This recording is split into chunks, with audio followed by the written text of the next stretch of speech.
idenka rond-point 10 e wawa yande kadi yawde ande situation population à l'heure actuelle fi carburant ko non heɓirade e leydi ndi inchallah yi heɓugol otongol ko guéré regardez comment ça se passe voilà comme ça e wawa yawgol ande avis kañum population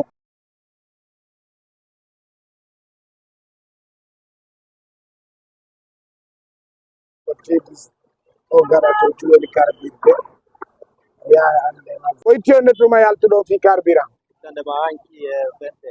anki e 20 heures e session on mbo fuɗɗorɗo T8 on heɓuno toon seeɗa ɗo ko leero mbarɗon ɗo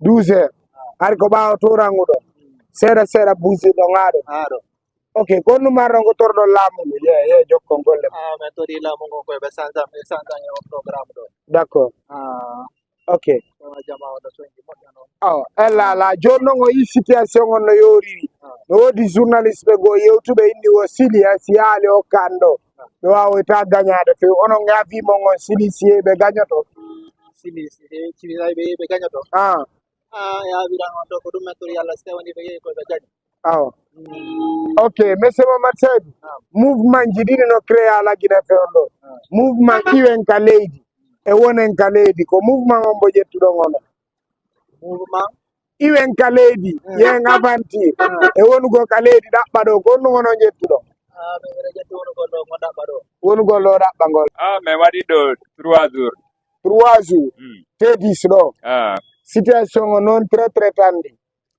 vraiment minen min heɓalta d' accord ko honto yiwɗon arɗon ɗo fi carburant minen ko Somfoni amen d' accord ellala mais innuɗon ko maître Alpha Sow maître Alpha Sow ok maître Alpha Sow actuellement o yi leydi men ndi no sattiri noon e yiɗen duwa yawde kadi jouoygol ka noon enen sili national aray no woodi noon public ɓe wi sili national hay so ɓe yaal ɓe gaynoyta leydi ndi no satti ɗuma piiji no waɗi ɓe gaynoyta onon e avimon on iɗon ngooli si ɓe yehi ɓe gagnoyto min koye hakkillande so ɓe yehi ɓe gagnata koye ɓe gagno ɓuure moƴƴande d' accord ellala mais ko ɗum haade faala d' accord min ni no woodi kadi mouvement ji ɗiɗi créaɗi laggine woɓɓe ni o mouvement quitton le pays iwen e pays on e mouvement restons le pays onon ko mbo ƴettuɗo ko restons le pays fiyo pays o moƴƴo ko fiyo moƴƴade faala d' accord Adali Ba ko numarɗa ko yewta amari kam yewta ɗo joyto micro amari kam yewta fi carburant o d' accord ko numarɗa ko yewta fi carburant o fi carburant yimɓe no rawi ɗo seeɗa ɗon noon woɓɓe woni ɗo 3 jours ɓe waɗa carburant jolle ɓe carburant e jam moƴƴere kon toon kam o yeeso ɗo ɗa tori Allah e fof heɓu carburant e janka ok Mamadou Aliou Ba quelle classe on ɗa janggude 4e mi weltanike ma merci nan merci beaucoup ɗamat ko wola wollon ono wiyetoɗa Mamadou Diambari ok Mamadou Diambari ko numarɗa ko wola fi carburant o carburant ɗo no satti heɓude nini hoɓɓe woni ga 5 jours 3 jours ɓe ala heɓude carburant Allah ɓeydan en carburant on e jam moƴƴere barɗa janggude école quelle classe 6e mi weltanike ma nan Allah hoɓɓe woni ɗo 5 jours hoɓɓe woni ɗo 6 jours Allah ɓeydan ɓe jam carburant merci nan numarɗa ko wola fi carburant kono wiyetoɗa Abdoul Aziz Ba ko numarɗa ko wola fi carburant o Allah ɓeydu carburant o Allah ɓeydu carburant e jam moƴƴere amin Allah change o situation ɗo waɗa situation go d' accord situation carburant ni no metti fi ɗo ɓe woni ɗo 3 jours continues ko ɗo min walde mi ala heɓude carburant 3 jours consécutif ko ɗo min walde min carburant ɓe carburant normal militaire on ara jibita programme ɗin fof billah wallahi ɓe on ɓe yoɓina jama on ka on no ɗum no min nata ɓe yoɓinde jama on de kono leno men e formde ni noon kamɓe kadi ɓe forma len ɗo corruption waɗa nder toon kono noon min jogui komi waɗa ɗo y a pas de problème ko oto jogui ɗon camion ko moto men jogui moto 3 jours on katade fiiɓugo carburant mi ala heɓude on to yiwɗon arɗon baylo baya mi yiwri argol baylo baya D'accord. Au actuel, leur monde on andi canon no fewndi sili national no dois woyde. Ono no yiro situation certaine de ni no wodi windu be indi sili national as be yaali. Certaine ledni be gagneta ko ono ndo ngoli be gagneta ko sibe. No mi ata ballon na mi daro ballon. D'accord. D'accord. OK, jono mouvement jididi no créer la Guinée ni. Mouvement quitte le pays, reste le pays. Ko mouvement on bon ndongem. Ah, do mi interessa ke don kan. Renseigna kem. Ah, D'accord. Oko tabugol carburant arrondo. Gila lero bardondo. gila echanki on tigardo Hechanki.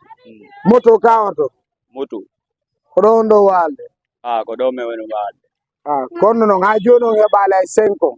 heba kita Kanyende o lowa e wonto ngadi gadi raw. on tigi ko koya ewrini Onto e goya. sambaya Sambaya. OK, kono mardon ko torodon gouvernement fio koko yoyte dum. me mari ko men toroto gouvernement tay do be wawi bay kando be wawi men toribe fi affaire carburant be ndara men solution Oh. sina dum do son jay bibbe lagine be surtout menen de men jombi to ma on tigi yalti pedi wo ko bibbe be nyam. D'accord. Entre les mouvements quitte le pays, reste le pays. Combien de mouvements on a? Mene hara molandi keme mene kitol le pays. Je non do ayi de ka pays do mari pay kwe. D'accord. Et là là, sidi national no foki di canon.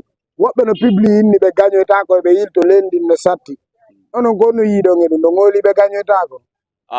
No woni yare do ni so mi detti exemple hore an parce que ko haru do wawata zuude wela do wawata zuude mi detti hore an minne be gagno ta. D'accord. Vous êtes là à la RSS Carburant. Mais mon frère, tu vas des anciens ici, tu vas tout ça là ici. On est là pour Carburant. Ouais. Rappelez-nous votre nom. Non, vous êtes nevé, mais répondez aux questions. C'est Jama TV. Répondez s'il vous plaît. Vous êtes là depuis quelle heure? Moi, je suis là depuis hier à 19h. Hier à 19h. Jusqu'à présent. On est à quelle heure comme ça là? C'est pas 16h. 16h, oui. Et regarde-moi, les salopards qui sont dit, et ils sont responsables pour nous défendre. C'est eux qui sont là pour faire la pagaille. Ouais. Les autorités. Les autorités même. C'est eux qui sont là pour faire la pagaille. Ouais. Nous, depuis qu'on est là, c'était clair et allez normal. Les salopards là, ils viennent de créer le problème ici. Oui. Qu'est-ce que ça veut dire ça?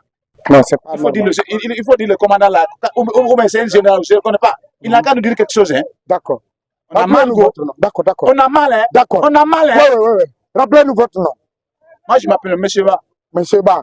Merci, Monsieur Ba. Vraiment, on a deux questions pour vous. La première question, il y a deux mouvements en Guinée. Il y a un mouvement qui quitte le pays et reste le pays. Vous êtes dans quel mouvement? Bonsoir. Oui. Et bonne réponse. Oui. Moi, je préfère de quitter le pays là même. Oui. Pourquoi? Parce qu'il n'y a rien dans le pays. Mon ami, la pays merde. D'accord. La Guinée, c'est un pays merde. La deuxième question, on laisse. Là, vous voulez quitter le pays? Vraiment, hein? Si c'est comme...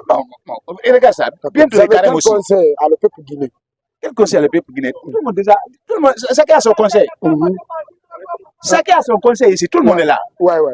C'est pas moi seul qui est énervé. Hein. Nous, on a passé la nuit ici. Je te dis déjà. Il n'y a pas de problème. Merci, monsieur Ba, d'avoir répondu à nos questions. Merci beaucoup. Comment vous appelez? Je m'appelle Mohamed Kalo. Mohamed Kalo. Oui. Vous êtes là à la RSS de Carburant? Oui. Depuis 5 heures du matin. Aujourd'hui aussi? Oui. L'autre jour, on s'est rencontrés ici. Depuis 6 heures du matin jusqu'à 15 heures, je n'ai pas trouvé. Je suis rentré à la maison. D'accord. Je suis lendemain, je n'ai pas travaillé toute la journée. D'accord. Il n'y a pas de problème. Je suis lendemain, je n'ai pas travaillé toute la journée. Je n'ai même pas payé des passes pour la maison. D'accord. Donc, aujourd'hui encore, je suis venu à 5 heures du matin. Jusqu'à présent, il est 16 heures. Je suis tout prêt. Mais voilà ce qu'il y a. Le matin, les taxis-moteurs qui étaient là, avec nous les bonbonnats, c'était bien organisé. Il n'y avait pas la pagaille. Les taxis-moteurs à part, les bonbonnats à part, les véhicules à part. Vous comprenez? Oui. À ce moment, il n'y avait même pas de corps habillés ici. C'est nous-mêmes qui faisions la sécurité. Les taxis-moteurs faisaient la sécurité, il n'y avait pas de pagaille. On servait sans problème. Et quand on veut faire la pagaille, on le prend avec la moto, on le jette au dehors. Vous comprenez? Mais au moment où les corps habillés sont venus, ils ont commencé à prendre 20 000, 30 000 avec les autres motards, faire contourner la station, venir bloquer le service. À ce moment, ils ont arrêté. C'est devenu marché. Voilà, c'est maintenant ils ont recommencé à servir. Jusqu'à présent, il faut encore voir comment ça se passe. D'accord. Ils veulent prendre une moto, 20 000, 30 000, ils contournent la ligne qu'on avait mis depuis le matin, depuis 5 heures du matin, pour servir eux. D'accord. Donc vraiment, c'est honteux. D'accord. Quand on dit hors habillé, vraiment, il faut senser aider la population. On D'accord. sait qu'il y a la crise, c'est vrai. Ouais. Mais quand il y a la crise, il faut savoir faire la doléance entre les personnes. D'accord. Vraiment. Voilà. Il y a des mouvements en Guinée. Quitter le pays, reste le pays. Vous êtes dans quel mouvement? Moi, il y a des mouvements là, c'est vrai. Mais quitter le pays, c'est un peu vague. D'accord. Mais nous, on souhaite prier le bon Dieu. Parce que ce qui est descendu sur le pays, c'est le fait de Dieu. On demande à Dieu pardon. Ouais. On va se pardonner entre nous, prier entre nous, rester solidaires entre nous, entre Guinéens. D'accord. Quand je te vois, si tu as quelque chose que tu as besoin, si je n'ai pas, si j'en ai, si on n'a pas à te mettre, on soit solidaire. Quand l'État, quand le gouvernement voit qu'on est solidaire entre nous, on ne peut pas nous diviser. D'accord. Quand on est soudés, on prie Dieu, Dieu va nous aider. Moi, c'est ce que je demande. Donc, vous confirmez qu'on n'est pas soudés? Oui. D'accord. D'une part, on n'est pas soudés. Mais si on est solidaire, Dieu va nous aider. D'accord. Rappelez-nous votre nom. C'est Mohamed Kalo. Merci, M. Mohamed Kalo. Oui. Merci, c'est Jama TV. Merci d'avoir répondu à nos questions. Comment vous êtes là? Thierno Suleiman Diallo. Thierno Suleiman Diallo. Suleto wonde ni. Ah, quand même, il est T10 doni. Ah, ko ɗaɓɓugol carburant addi on ɗo? Ah, on tigi ari no ɗaɓɓugol ɗo carburant. Oto ka moto? Non, moto. D'accord. Ko honno yirɗon situation o? Bon, situation no mi yiri ɗo non. Ko population ko militaire ɓe men tigi woni ɗumannagol probléme on ɗo quoi. Parce que menen ça fait 3 jours comme ça meɗen ɗo on faami. Ça fait 3 jours meɗen ɗo mais ɗum ɗon fof si tawi awɗi militaire ɓe men tawa ka hara ko minen woni gérugol entra men ga ɗuma watta pagay watta fus mais si militaire ɓe men ari ko kamɓe gérata probléme ji ɗi ɓe yaha ɓe ƴetta civil ɓe goo après ɓe ittina ɓen ɗon buuɗɗi après ɓe adda motoji ɓen ɗon yimɓe pompa yesso amen minen waɗɓe ɓe ɗo 3 jours ma 4 jours ɓayde ɗum ɗon welata so tawi ko an tigui ɗum ɗo welatama goɗɗo wata argol tawa goɗɗo ɗo no waɗi ɗo 4 jours après o yilto o ƴettoya goɗɗo go arɗo hande après o pompana on annditire me inde mon Thierno Suleiman Diallo. Mouvement ji ɗi no créé à la Guinée fewn ɗo quitte le pays reste le pays ko pays o mouvement bon ɗo bon pays on quand même no wela ɗan a faami tigi on haray no ɓuran lan si pays on avance quoi hara on tigi yaltanali ko woni hara on tigi heɓay kala ko yaltanta kon ka yaasi hara heɓay ka mum quoi non famille voilà joni non hara ko mouvement reste le pays même s'il y a rien ouais même s'il y a rien on prie les dieux d'accord monsieur Souleymane Diallo me weltone ko yaadu jabare lande men ko nan ok à vous merci beaucoup Soma Madi Sirajo. Ok, Soma Madi Sirajo, mouvement ji ɗin no la Guinée fewn ɗo yalten ka leydi wonen ka leydi ko moye mo jettuɗo ni mo landike la yiway ɗo ko yugol ɗo ɓurano accon ɗo nene babay pay koy si tawi fusala kono guerrete woɓɓe kayno publie ɗe balle ɗo wi sili national tayaw kanon ɓe gañoytako par ce que tampere no ga ko gonga sili national kono darirte ɗo suti jama on fof no ragi guere change goɗɗo yahay ɗo daro télé no ma bori carburant goɗɗo wata wadde ɗum non ɗo donc c'est ndara lare yare ɓe gañota ɓe faala ɓe gaño menen ça suffit que nini meɓa carburant d'accord elala kono yire situation o menen meɗen ɗo de minen ɗo kono yire faala ɓe aɓe golla menen meɗen ɗo meɗen ɗaɓɓude carburant ko ñande men dogi o men heɓata est ce a faami donc ni min mo landike lan a faami si ça ne va pas mi way ɗo mi yaham ɗaɓɓoya nokkugo ko moto joguiɗo gagoto ko motoru mi joyti balle jeli waɗɗon ɗo waɗi ɗo 4 jours ante konto wonde fewn ɗo T10 konto yiwɗo garɗon ɗo keta ya station sel toon woni liñango d'accord ara menen ko télévision Jama TV mais wertike koye jaaɓi ɗon laaron ka ɗo weltanama o jarama boy d'accord merci Adraman d'accord merci Adraman ko ɗaɓɓugo carburant garɗon ɗo oto ka moto ko ɗum men sendi ɗo bombonna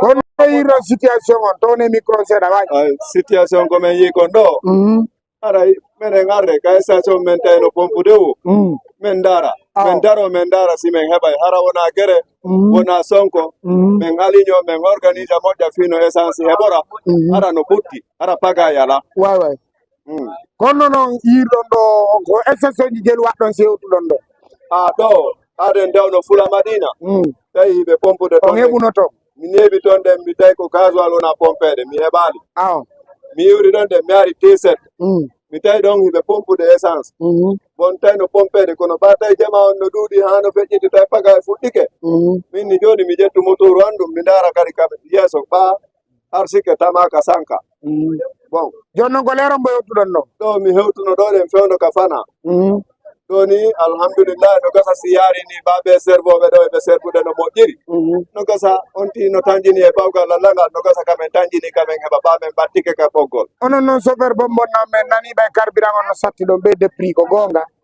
menen chauffeur bombonna min ala ɓeydude prix fi honɗum innaka carburant beydaka men ɓeydata prix parce que fiyon ɗum simen waɗi ɗum hara men ñaami hakke minen kadi wona wullingol population on tum men jokki d'accord kuro men wallito kadi population on moɗo ok entre mouvement quittons le pays restons pays combo wonɗon e mum mouvement quittons le pays yugol ka leydi e luttugol kono jettuɗo min miɗo tori yalla yalla ɓuttinanan leydi andi walla lan leydi andi yara yeeso simi yara nokkugo hay sago an hay si tawi woni mi waɗay yara nokkugo nam haray koyo leydi andi ɓuttu taw par ce que fiyon ɗum somi yeehi nokkugo ko ɗo mi sakkitorta kadi way ok haray mi weltanike on ko Jama TV ko wawɗon jaabade lande amen nden ko nam merci beaucoup kono no wiyete ɗon nde min ko Abdourahmane Bari d'accord ko fala wolde ɗo vraiment men heɓude ko metti ɗo go'o hanki wona hecci hanki de ko hanki nam ɓay ko jonni ɗo sorijo motoru yo carburant ka moto makko e hoɗo yoɓmo muuɗi makko kadi fiyo yo carburant mo o woɓɓini motoru no o carbure ha moƴƴo nangi law makko ye sorijo wallahi billahi tallahi ɓeɗo fof ko seede o naɓi motoru no ha jondi yaaka taw o cotisana ɗo 100 francs 1000 francs fine hotira ka suudu makko hakkude ma e Allah wallahi billahi tallahi ko ɗo ɗum waɗi o ƴettuno matricule makko matricule on bo ɗum gonto waɗi eno ka point station tedis ɗo hino ɗum tedis ɗo joni noon ɓe dariɓe ɗo gannalɓe ɗum na ɓe ɓuuri wonde sulmeji na ɓe ɓuuri wonde sulmeji taw ɓe aɗa wujja yeeso amen ɗo ko ɓe woni woni sulme e tan wolnan ɗum na sulmeji ni fiya lane koye nder ɗo debbo bimbi ko sulmeji ni gasi salamu aleykum mi weltanike on nani hara on nani wo motoru goɗɗo e onon wonɓe ɓe garde waɗa ga affaire yoɓa woɓɓe fiyo lowan on haray si ɓe loowi ɓe naɓa e motoji mon ɗi teddugal e mon. Tu es là à la recherche de carburant? Oui, je suis là. Comment tu as vu la situation? La situation ici, ça ne bouge pas. Depuis hier, avant-hier, j'ai même pas été à l'école. D'accord. Je suis venu ici à 19h. Avec la tenue, j'ai pas gagné l'essence. On nous a dit de repartir et revenir le lendemain. Le lendemain, je suis venu ici à 21h. J'ai garé. Jusqu'à présent, ma moto est garée là-bas. On n'a pas gagné l'essence. Depuis avant-hier, depuis avant-hier, je suis là. Ouais. J'ai même pas été à l'école. Ma moto est garée ici jusqu'à présent. Il y a deux mouvements en Guinée actuellement. Oui. Mouvement quittons le pays et restons le pays. Toi, tu es dans quel mouvement?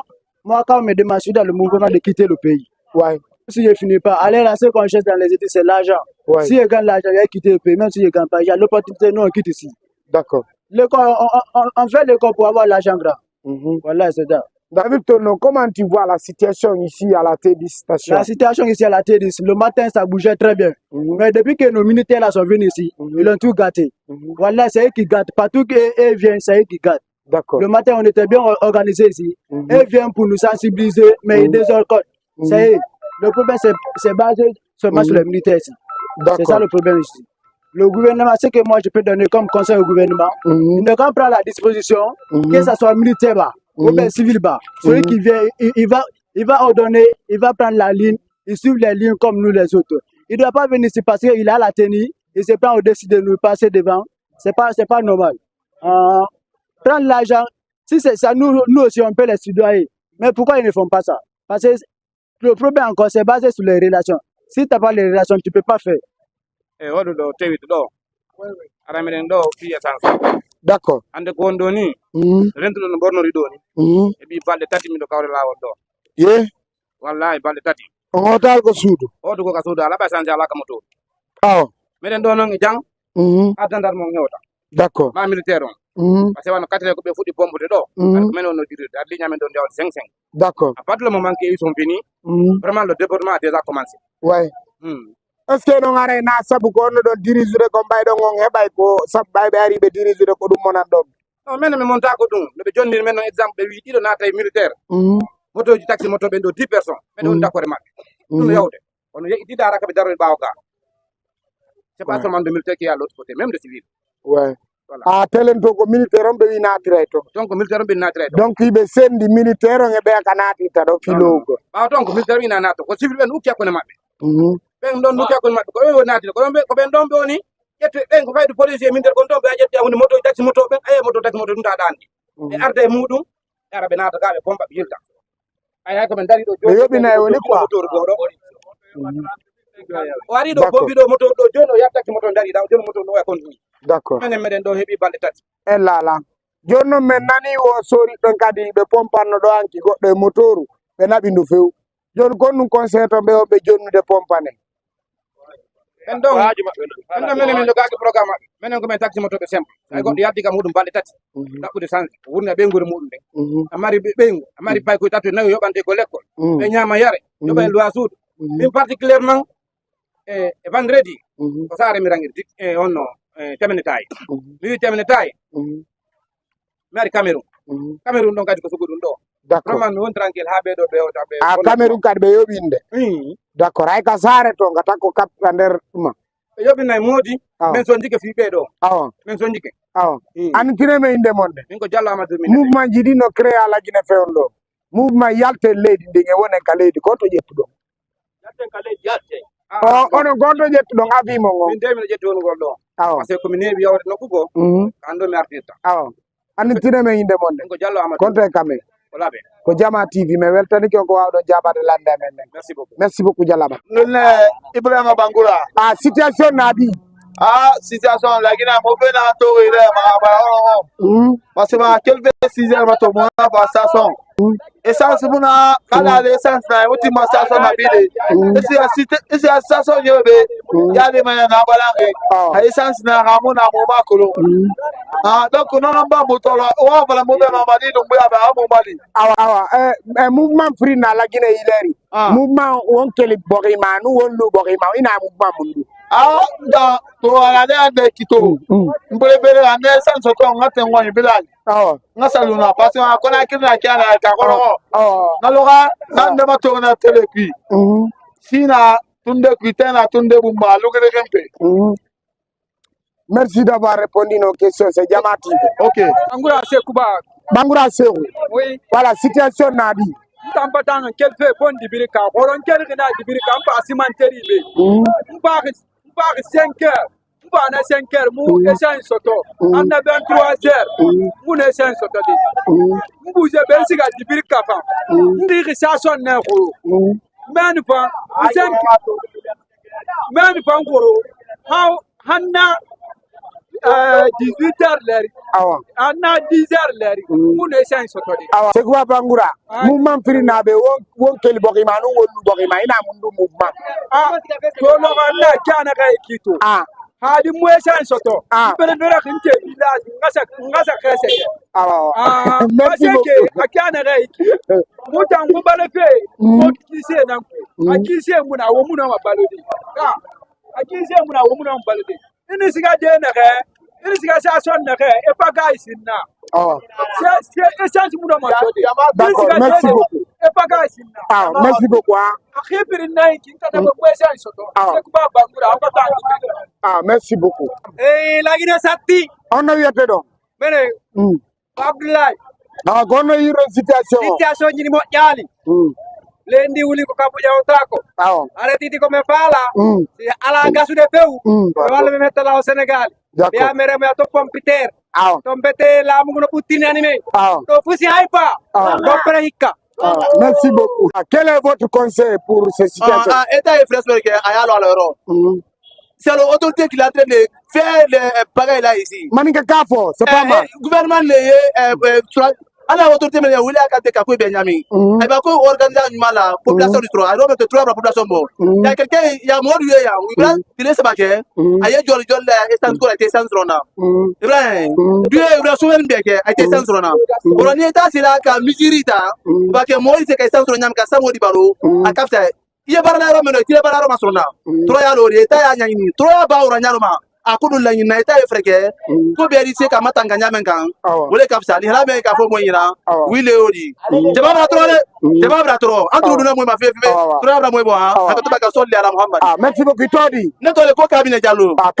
merci Jama TV le ne kursa kale di merci beaucoup ne ça ne ati mai baula mutoro la kwa baye ni bala mutoro la tu santambu wa vraiment baye abeni e ko ka bo Jama kwa parce que il faut Jama ko no ko ne bizele an sida isation la an ko isation la le ba se wo fa ko ata drama ile mo ifete na jura kan na sile watili atina sile ko ba ai na bu 10 c'est 11 watili ba ai na sanda ata drama so si me ya fanga me bu ai ba na mo muto bla mo ila isaita adu an lo lo nanti sai so la awo we abantro bi do homai ko mada we merci todi to abuja kite ka ba manjana merci beaucoup Jama TV le merci ID Amin bari onno yettoɗa amin bari konno mara ko wola wallahi billahi fesan so nyime moƴƴa tonu micro seeɗa fesan so nyime moƴƴa depuis hanki ɓe ari mi rañi ɗo ɗon ɗo ha 17 ɓe fermi mais mi waali ɗo kadi weeti ɗo kadi min rañi ɗo kadi ha ko 16 heures ni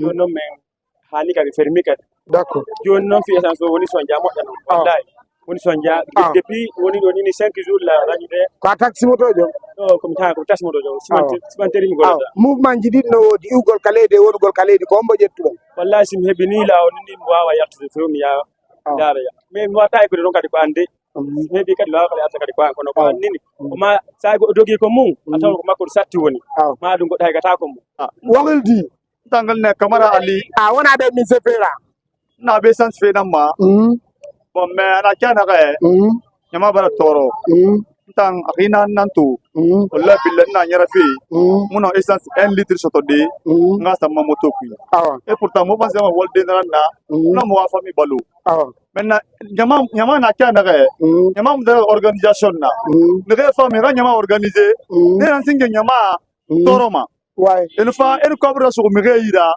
wotan tire sur wot nde fama 2 heures nde fama 3 heures nde fama 1 heure et tire menni e man na fay nrebe me ga me organiser ina man to me cobra sur mi reira fama e moto ya sur me serve mo ya gorima wona mati de kelfe na gese hannu mare e fa za fay na essence muna be se muna fi woti gali me ya tire woda ya ko na mu so na kwa nyama birin na be birin na toro fe ne ino ma min de ko ba hannu mare imuna idegede iti kia na ma ali matore banzanara donc vraiment ala na miri mali mago mais tran na go munya gileri e ga fe raba umbe na ne ma bori de no ma satisfait de o ma fe puis na ran tan na fala manyama be merci beaucoup Wogoldi Ali Camara mouvement free na la Guinée quitte le pays reste le pays vous êtes dans quel mouvement Valentin présentement tamuno ma kelfe borima maintenant den daga ya kos tan ya na faire sto be tan ya kos gisa kan tan kel mana be parce que faire moi na na fari be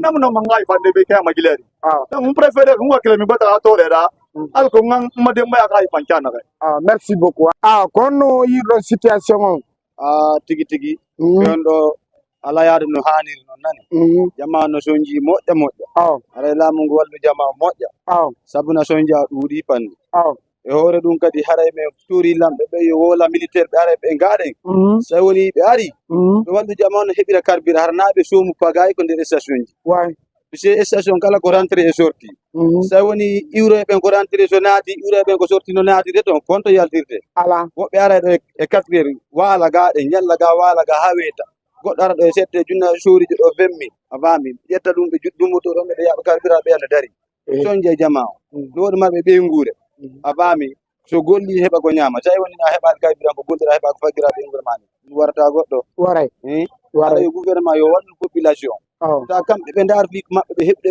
ko weli ko ɓe ñaama ɓe waalo ko yeɗɗi to ɗon ka calculde population honno woniri a faami lanɗo ko population o laami ay goɗɗo laamata ko leydi ndin e kaaƴe ɗen e buruɗen haray men toriɓe wallu men ɓere soori ɓe ara ɓe nga ɓe organise nan men mbino ɓe heɓira kalɓe hara guerre waɗali hara kala heɓay monsieur Madlami Sow mi weltani ken ko Jama TV je me nomme Baris Sekou Marno en 1996 je suis à Guinée Conakry quartier Kagbele et encore je suis un artiste comédien comme vous voulez comme vous savez et je remercie à tous ceux qui me voient mais la mari yotere comme yotere no yi comme no mi do yi ko ngalɗini la miɗo yi ko mapini la soi-disant que pour le carburant là ko yarra wo ko yarra station on no fermi et alors que nini ka wonde ɗo sa nani ni développement ko carburant deɗen taw joni noon ko yarra wo ko yarra station no fermi stock jiɗi fop no fermi et alors que on n'a pas le droit de faire ça ayi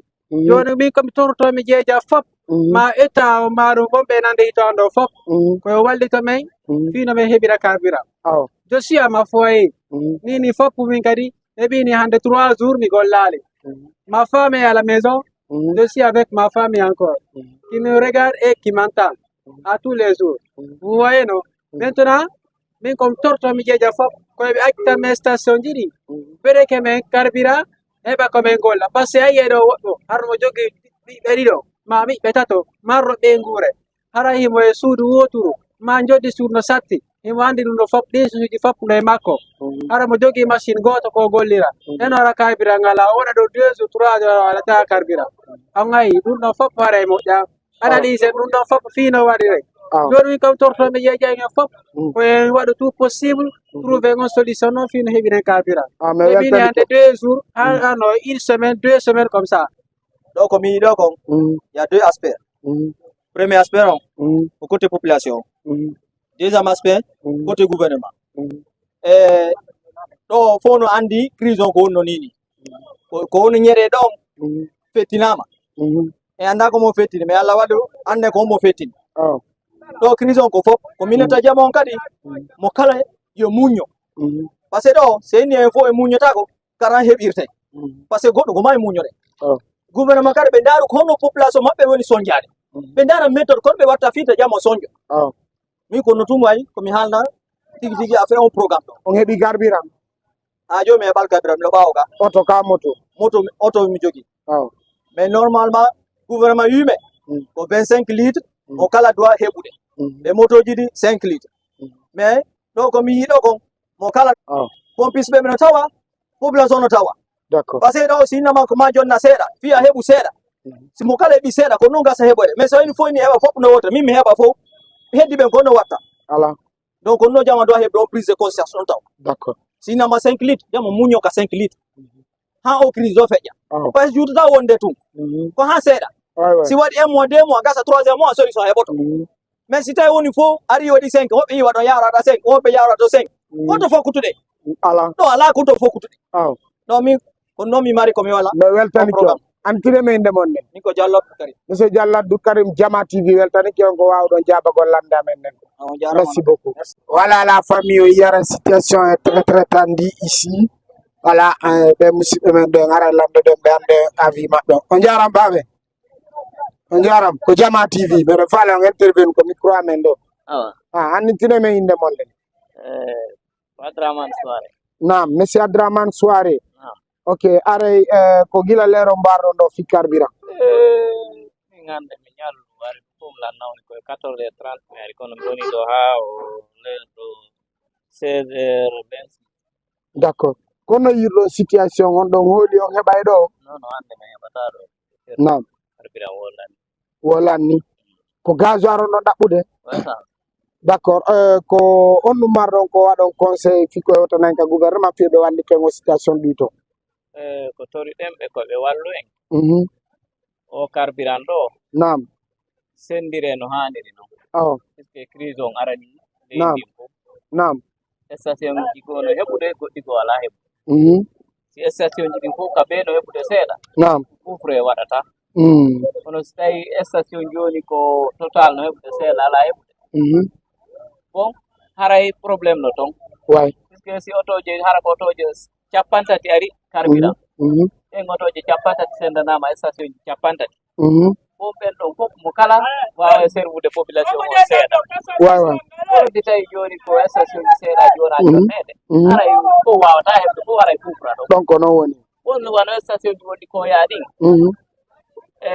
ɗi ɓen ton station ji ɗin ka be heeɓi sitorne nam embouteillage waɗata bon wano baylo bayaɗo si station ji ɗin fof ka be heeɓi sitornewal gotal sonja watta wayi station ji ɗin joni ko goɗɗi ko woni heɓude goɗɗi ko ala heɓude ɗum sonja woni e tampinde haray joni oɓe wallito en ɓe wakkili koye kono ko bato addata kon ko kara woni yonirde wona noon fi ko oto addata si oto no addude oto karan dongal ha ngal nafaani dongal haydi ko ngal dola ngal nafata ko bato tout rondoto nafa haray ɓe wallu e sabi ala y a pas de problème haray ɗe weltaniɓe ɓe wakkili e heɓiɗo tana moen fof en anda fimu haray yo Allah yaltigi Allah mamin annitineme inde mon ne Adraman Soare Adraman Soare are me weltanike on kon to yuɗon arɗon ɗo fi carburant koya mi ari haɗo koya on to e koya me weltanike on baɓe gara menen ko télévision Jama TV jooɗiɗo Dakar ko meni représentant on laggine ɗo me weltanike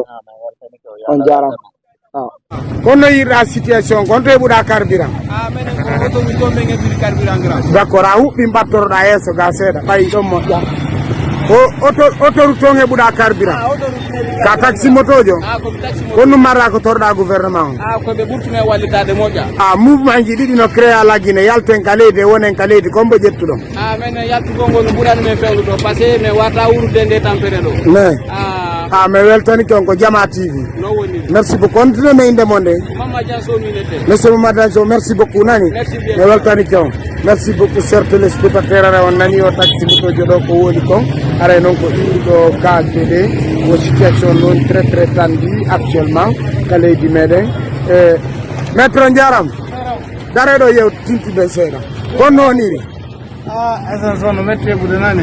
Qu'on a eu une situation. Quelle situation? Non, je ne vais pas. D'accord. Mais ça tenait. Ok, quand on a eu une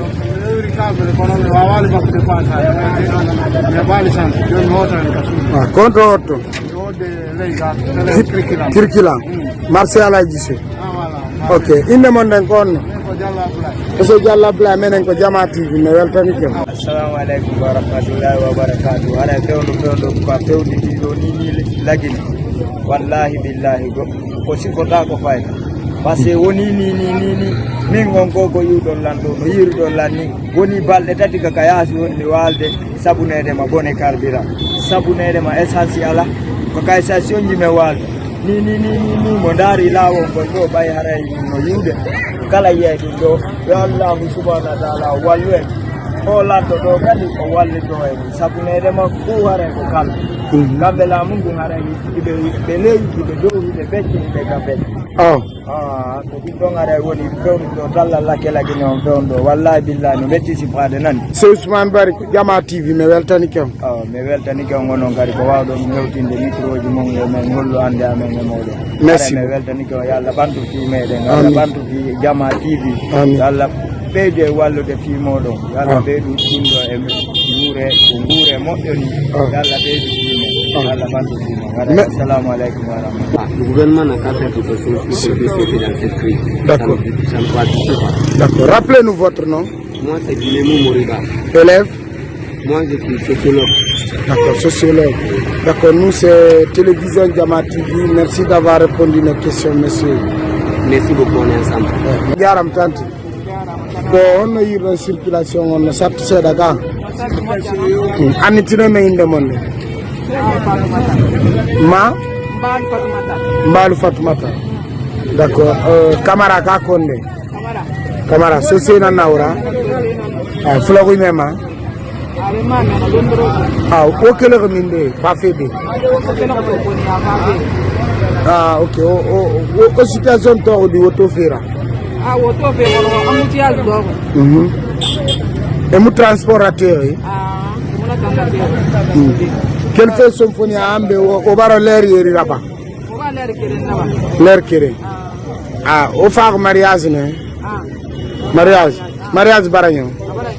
Au ama bilen fait. On a auto musoto. Au bar café sara monnaie soto fait.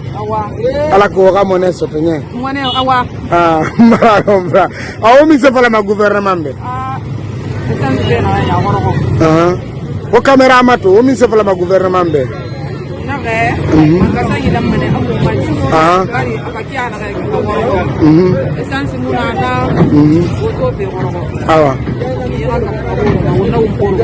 D'accord. Ogoldi. On a mis ce wali. Sarmati. Jugu kaon. Jugu. Ka yere. Meri wa ma yere commande, ma commande du. Rappelez-nous votre nom. Malia Kamara, merci beaucoup, c'est Jama TV. Ngi vidéo publié mané. Dunia bini gato nya. Merci beaucoup. Wa kame amu gere raba maka. Merci. On hebi. D'accord, qu'on a eu une situation même pas en sœur en derrière on a sino nit. Nam. Nam. Aw.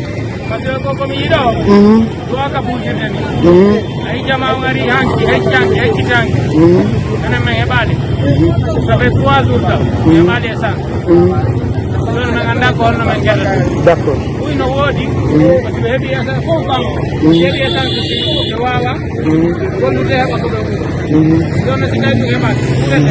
Alare. Ko taxi moto watto? Na taxi moto watto. D'accord. Kon non golle mo. Aw. D'accord. Kon doy wudo ngardo do fi carburant. T8. Ah mais weltoni ko wawdo jabade lande amen nen ko Jama TV. Na Modi Alpha Ousmane. Are ko dabbugol carburant seni don do. Dabbugol carburant men woni ko addi men do. Naam. Aduna oto amen do waadi do. Enen jegi men juulo subaka dum men ari. Ngal do ni ko kangal dari do. Naam, ngal balewal do. Naam. Naam. Ko hondo wudo seni don do dabbugol carburant. Eden yuri do ha Samatara. Samatara. Ok, kono marongo conseil fio situation do. Come mari come conseil prima bedaro bendara di wondi di Seramendo. Kakilo to be walli do. D'accord. Bona Sierra Leone. Côte d'Ivoire, Sénégal. D'accord. On a tutto une solution tigi. Naam. Solution tigi. Mo bedaro bendara di tay be heba bayer de bombe. Walli to be en hebe depot. D'accord. Donc une solution tigi. Elala. Mais ok, are men nani ko dépôt to so kon coupe are da ci dépôt njanon ka. Bon hare mi fama programme dépôt. D'accord. Bon de hare njano no di togo to no di mi fama dum. Elala jono kilano e ko dépôt goto. D'accord. D'accord. Ok, elala minni situation on do gilardo do bimbi kono yirdon tigi Jama on kono na de bon carburant. Bon bimbi ari golle de non normal. Tori be ben ko be wonna de pagaye golle de. Bay tu be newna na wonde masi be ari be borni teni mo be jogi be wadane carburant. Joni kambe ti do yawde jetta motoji otoje juuɗe yimɓe ɓen yara ɓe pompa ɓen hokkaɓe 5000 litres kala yara joni e yiyama nokku goɗo ɓe landuma so tawi woni hareɗa faala ardon ha wona côté suro kamɓe ɓe jogina ɓe naata pompa yawon yeeso ɗon calculon ber ko lowɗa kon 5000 net kontaɗi jonnaɓe ɓe uccitaɓe ya koɓe woni créé pagaye elala nan population kam no jebbi en do liñom be jokki kono ɓayara kamɓe nade créé pagaye on ko ɗum wurtinde population kadi wona guerewi ɓe hara no huuli auto station mo bonne ɓe perte annitireme inde mon ne ko Modi Alpha Modi Alpha Ousmane mais weltani kon ko accu ɗon tammo on jaɓuɗon jabagol lande amen nen ko Jama TV mi welti kon jarama ko menen ɓuuri on weltanade ko joni ɗon men konngol au programme carburant. D'accord, merci beaucoup. Nani no wonon taxi moto be no be dépasse ko gonga. Taxi moto be wida. Ko dun don ko no woni taxi moto be burbe amen no be dépasse. Sabon. Sabu ko essence metti mo defo. Antire me inde monde. Min ko so Mamadou Muntaga mi yeto. Monsieur Soma weltani ko jaabu dal la mengaka. Vraiment do saydo ren ni. Ede sonji fi kata woccano. Mayna Jama on halu bon. Joni men golli hande. Wala 3 jours men gollali. Ko taxi moto be ka bon bon. Non mi ko mi taxi metro. Taxi metro auto. Gasoil. Essence. Ouais. De non ni. Yo de Jama no sonji. Nam. Tous les Guinéens on souffre actuellement là. Vraiment ça ne va pas du tout dans le pays là. Voilà, en tant que le conseiller qui parle comme ça, vraiment ça ne va pas du tout. Voilà, ce qui est bon pour les Guinéens, c'est pour faire l'élection transparente. D'accord. Merci beaucoup. C'est ça.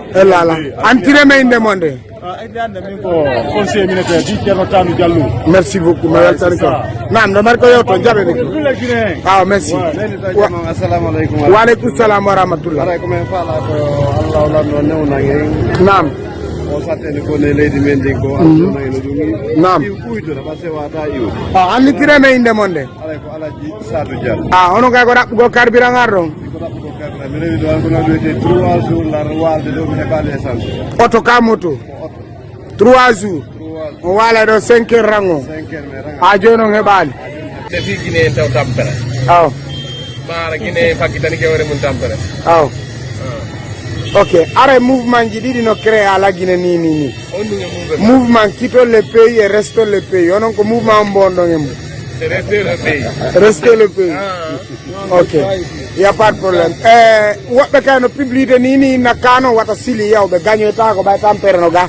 Onon ko numar on conseil on siga no ngara ko gonga sili ganyo tako be gayna tata be yaw.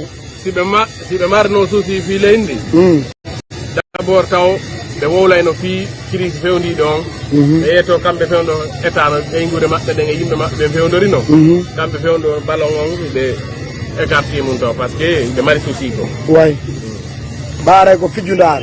Ko fijundar wo be no wodi maybe mun no wodi welabe mun wodi be ciudi mun boni mun partout. Are onon e wi modon ko parce que yimbe be no woni be considéra programme ko do ari sibe ballon hare be ko woli ko gonga mabbe hay sibe be gagné ta ko la joni non ko carburant ardo dabbugol ni mimi fo tino ke fi carburant mayo to ngari no nebi nan dari essence ni rangata fi carburant hande kadi aw ka wonde dogure de woni womde jawde dum mi yaha ko no marron ko tordon gouvernement o fiji boy nam amede hedio tay hibe mari solution tay be luttiri solution be rectifi problème fewndi do nam tay be luttira solution tara yo be informe jama be luttira solution marro solution wani dinabe monsieur Diallo menen ko Jama TV me weltani ken ko jetton tammo ngo hediti don lande amen de jaabi don de pay ko mamu mais wa pay ko mamu ko onno yirdo situation crise ngel leydi ndi crise o gouvernement fu iraw nam babe bonni lekkele jama be naati madina ko be do aga naatude awa non sumo suudu yonda nyamete te tide ga kankiranje en torki Allah ya Allah dum do hatti nangen do amin kono si Allah nangiti be golle mabbe de ara no metti fi ara en torki Allah ya Allah wallu ginen fop d'accord o kirisi do ya Allah wallu lambe be be solution fi mo ok joni ara mouvement ji didi no créer ala gine fewndo kitol le pays reste le pays onon kombo jettudo go out of the country and rest in the country tigile agara to be rest in the country mi do wonde ka leydi do lendi tampi men fo men tamba ko mi yaado ka leydi d'accord lendi hetti ke takadi ko be jeyaabe ka leydi d'accord ara woti do tori Allah mo ina oti do yawde nokku go wonta ka mum merci yalla mo ina oti gi lambe lagine be e mawbe lagine be e yimbe lagine be me weltani ke ono yimbe Jama TV be ɗum ɗo woni ko atti ko mi weltanike kadi gouvernement kadi newnan ɗo waɗugol ɗe golle ɗo aray ɓaw ɗum ɗon aray min inde hande ko Ramadan Diallo nam ok aray kono yiro situation crise on leydi ndi fewno situation crise ko fewndi ɗo ni ko en tori Allah yo Allah hattinirangen ni jonna gouvernement men on solution mbiyo crise ɗo no waccirani aray crise on ɗum ɗon o yoni guinéen fof aray ɗen tori Allah no yo Allah yo hattirni entre mouvement quito le pays reste le pays kombo jettuɗo non aray on mouvement quito le pays reste le pays on mouvement déjà o duwa ka wowlede d'accord yon ɗum si goɗɗo woni ha o addi de exemple wonugol e yaltugol aray wayi wasi tawi aray imo renti aray fi yaltugol ngol sa tawi ko a Guinée jo aray ala ko wowla fi ala yaltugol lagine fi lagine satti d'accord parce que si satti sattani fof si hoyi hoyani fof d'accord mais si satti ta ɗoggu si hoyi kadi won aray kadi koyen fof toujours aray kala Guinée jo koyo toro Allah yo Allah hoynangen mo be wonta ka pays mum d'accord ko ɗum woni essentiel o me weltani kew ok minen kadi mi weltani kew noon Jama TV merci beaucoup aray ko ƴettuɗon dañji mon ɗin ɗon ar ɗon lanni ɗon men mafunde amen ɗe ara yo Allah moƴƴi lagine moƴƴina fi Guinée kadi nam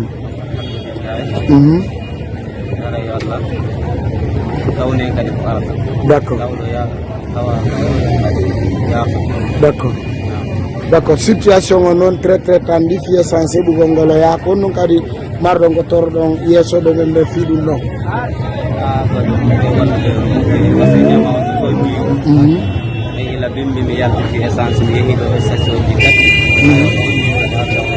d'accord Amara Camara ko noni golle ma golle am ko journaliste mi hata mon jangande kam orienta ɓe waɗani ɗiyo kamɓe orientani ka d'accord y a pas de problème e yi actuellement situation pays men ɗen o yawoɗo ane kesso en tant que journaliste konno yirɗa programme pays o noon yarde no bon ɗo ni mi yimmetake pays o nini vraiment certain de seeɗa yon fayda ka woni a landata ɗo crise nini pays on e crise taw donc onon ɗiɗo yiɗo nini station ji ɗi fuu kala ka yaaɗo carburant o heɓugol ngol no saddiya sitta ñanga capital ga wona hokkuɓe nonde ka intérieur ala heɓani ni donc ɗole ni woɓɓe kan noyndude ko gasaka carburant si carburant on ɓeydama yimɓe ɓe ɓurto e soñjade joni carburant on woni lié fof donc commerçant ɓe ɓen ko ɗum gandata marchandise yawoɓe yeeya ka makki ɓen ko bakkotoɓe ya donc aray ko wigol si tawi carburant ɓeydama ɗo aray vraiment prix ji ɗin fof kadi ɓeyde donc aray ɗo ko toragol vraiment gouvernement o yo ƴettu dispositif ɗin fof ara ɗum ɗo waɗani donc ara o nde hitande hesere ɗo ardana e guineɓe ɓe vraiment e neyene ɗum ara yimɓe ɗum nenen men d' accord la haray men nani e woɓɓe gono sodde maraka nder cuuɗi mum essence on joni sattiɓe sattiña kono marron conseil on ɓen noon donc ɓe wonɓe wadde ɗum ɗon ɗum ɗon na ko moƴƴino na ko moƴƴino par ce que c' est vrai no wadde hoɓɓe ɓen ko suudu essence ma hoɓɓe ɓen ay marata ko ɓe wawi joytade ɗo essence ɓe andi ɗum prise waɗi ɓe marata essence maɓɓe donc ɓe ara ɓe andi yimɓe ɓen no maaɓi donc ɓe yaltina ɓe yeeya vraiment prix ji sappi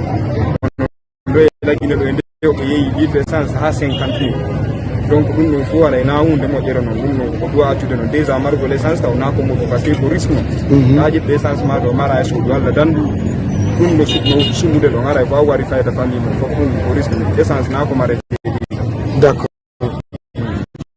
ok kono woni dernier moment ŋewɗo vidéo en tant que journaliste fi Guinée fo dernier mot e o vidéo ɗo donc aray ɗo vraiment dernier mot o fof taw na suite Guinée on bonne et heureuse année 2024 walla waɗ wara nde hitande ɗo vraiment nde ardana Guinée on fof e neyende donc bonheur vraiment walla ɗo nde hitande ɗo vraiment ara sattende ɗuytoto ka leydi merci d' accord merci beaucoup antineme inde mon ne Amara Camara monsieur Amara Camara Jama TV weltani ken ko ƴettuɗon tammon kon ka micro amen ɗo ok ara minen kam ɓe weltani kon vraiment ko yiɗon kam on sunaɗo maɗo ɗiwanteɗo ɗiɗon jarama merci beaucoup